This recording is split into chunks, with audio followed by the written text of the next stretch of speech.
Right now, one of the most critical maritime choke points on Earth, the Strait of Hormuz, is effectively closed. This physical closure immediately translates into a financial chain reaction targeting the US dollar. While the blockade removes 20 million barrels of oil a day from the market, the real impact hits the global balance sheet. This chart tracks America's net international investment position, the measure of how much of our assets foreigners own. During the Gulf Wars and the 2008 crisis, this sat around -10 to 15%. Today, it has collapsed to a -87%. Foreign entities currently hold about $70 trillion in U.S. assets. Nations relying on oil from the Strait now face skyrocketing prices for what little supply remains. Because oil is priced in dollars, these countries need cash immediately. To get it, central banks across Europe, Asia, and the Middle East are forced to rapidly sell their U.S. Treasury bonds. What begins as a shipping blockade in the Middle East ends as a mathematical assault on the balance sheet of the United States. When foreign nations dump U.S. debt, bond prices drop and their yields skyrocket. This makes financing America's nearly $40 trillion debt drastically more expensive. The 10-year Treasury yield has a mathematical danger zone between 4.6 and 4.8%. Once the yield crosses that threshold, the economy enters a debt death spiral. Higher borrowing costs create larger deficits, which require more borrowing, accelerating the loop. The Federal Reserve is trapped. Letting yields rise triggers a stock market crash and a severe recession. However, walking away from the Middle East signals the end of American global influence, a repeat of the 1956 Suez moment that ended the British Empire. Alternatively, the Fed can buy the bonds themselves to artificially cap the yields. But printing trillions into a global oil supply shock guarantees double-digit stagflation. Because every conventional macroeconomic solution leads to collapse, the system's architects are being forced to engineer a radical fourth option. Global central planners are tracking two colliding threats: a $40 trillion debt spiral and the imminent arrival of artificial intelligence. AI-driven job displacement will likely force the implementation of universal basic income. But a population with subsidized free time is historically difficult to manage, often leading to intense political organization and unrest. The state faces a math problem.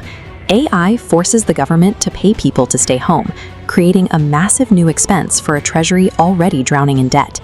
They need a single system to handle both. The proposed strategy bypasses banks and foreign governments entirely. The goal is to move the burden of the national debt directly into the pockets of the global public. This plan intends to transform every smartphone user on Earth into the primary creditor of the United States. Legislation requires any company issuing a digital dollar to back it dollar for dollar with U.S. treasuries. The concept was tested by Tether. Operating as a digital dollar, Tether absorbed over $120 billion in U.S. government debt, making them the largest holder of American debt. If this framework is applied to major brands like Apple or Amazon, or even Tesla, these companies become digital wallets. They can offer consumers yield and rewards just for storing cash in their apps. Every time a consumer deposits money for brand perks, the corporation uses those funds to buy U.S. treasuries. The consumer gets a discount, the company earns a profit, and the U.S. government finds a permanent buyer for its debt. The ultimate bailout of the United States looks like a highly convenient brand loyalty program.